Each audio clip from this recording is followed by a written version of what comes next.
ये बस एक फिल्म नहीं थी, ये एक भूचाल था।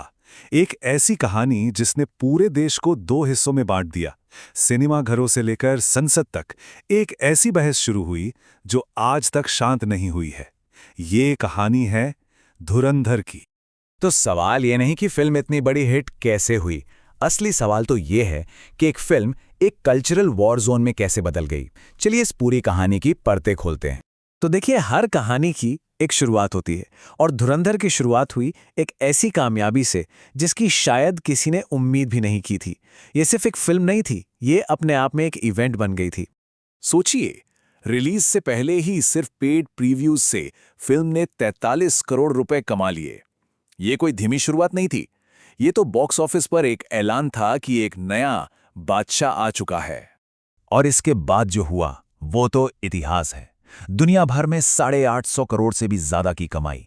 देखते ही देखते ये फिल्म एक फाइनेंशियल पावर हाउस बन गई, एक ऐसी ताकत जिसे रोकना नामुमकिन सा लग रहा था। लेकिन इन आसमान छूते नंबरों के पीछे डायरेक्टर आदित्य धर का रिएक्शन बड़ा ही सादा और सच्चा था। उन्होंने बस इतना कहा, मैं अभिभूत हूं। ये एक लाइन उन करोड़ों के आंकड़ों से कहीं बड़ी कहानी कह रही थी। और तारीफें सिर्फ आम लोगों से नहीं आ रही थीं। इंडस्ट्री के बड़े बड़े नाम, राम गोपाल वर्मा से लेकर अल्लू अर्जुन तक, हर कोई इस फिल्म के असर को मान रहा था और इसकी खुलकर तारीफ कर रहा था। लेकिन कहते हैं ना, हर बड़ी कामयाबी अपने साथ एक परछाई लेकर आती है। और धुरंधर की सफलता के साथ ही आलोचना का एक ऐसा तूफान उठना शुरू हो गया था जो सब कुछ बदलने वाला था।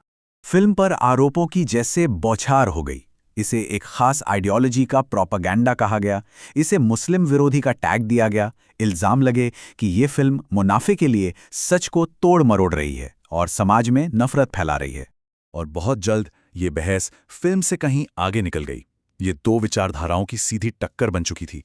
एक ऐसी लड़ाई जिसने देश को बीच से बांट दिया। आप या तो फिल्म के साथ थे या इसके खिलाफ, बीच का कोई रास्ता था ही नहीं। बहस के दो सिरे बिल्कुल साफ थे। एक तरफ इसे समाज के लिए जहर का एक इंजेक्शन कहा गया, तो दूसरी तरफ इसे सच्चाई की असहजता बताया गया। एक ऐसा आईना जो हमारे समाज की वो हकीकत दिखा रहा था जिसे कोई देखना नहीं चाहता। इन्हीं सब विवादों के बीच एक मामला ऐसा था जो सबसे ज्यादा गरमाया और सीधा अदालत तक पहुंच गया। ये था फिल्म के एक सीन में गुरबाणी के इस्तेमाल को लेकर उठा विवाद। देखिए, गुरबाणी सिख गुरुओं के पवित्र भजन हैं और जिस श्लोक पर यह सारा विवाद हुआ वो दशम ग्रंथ से था, जो गुरु गोविंद सिंह जी से जुड़ा है। ये सिख समुदाय के लिए एक बेहद पवित्र और संवेदनशील विषय है। इस पर फिल्म के एक्टर आर माधवन सामने आए और उन्होंने 4 पॉइंट्स में अपनी बात रखी। उन्होंने साफ कहा कि ये एक गलतफहमी है। पवित्र पंक्तियां बोलने से पहले सिगरेट बुझा दी गई थी और अगर फिर भी अनजाने में किसी की भावनाओं को ठेस पहुंची है तो वो माफी मांगते हैं। पर सबसे हैरान करने वाली बात यह थी कि इतने बड़े बड़े विवादों और राजनीतिक हमलों के बावजूद फिल्म की रफ्तार पर कोई रत्ती भर भी असर नहीं पड़ा। वो बस आगे बढ़ती गई। बल्कि एक बहुत ही अजीब पैटर्न दिखने लगा। फिल्म की जितनी ज्यादा आलोचना होती उसका बॉक्स ऑफिस कलेक्शन उतना ही ऊपर जाता। ऐसा लग रहा था मानो ये गुस्सा ही फिल्म का ईंधन बन गया हो। इस पूरे शोर के बीच एक सवाल हवा में तैरता रहा, क्या हम एक फिल्म को सिर्फ एक फिल्म की तरह देख सकते हैं, या आज के दौर में हर कलाकृति अपने आप में एक राजनीतिक बयान ही होती है? तो अंत में ये सवाल हम सबके सामने है, धुरंधर आखिर क्या थी?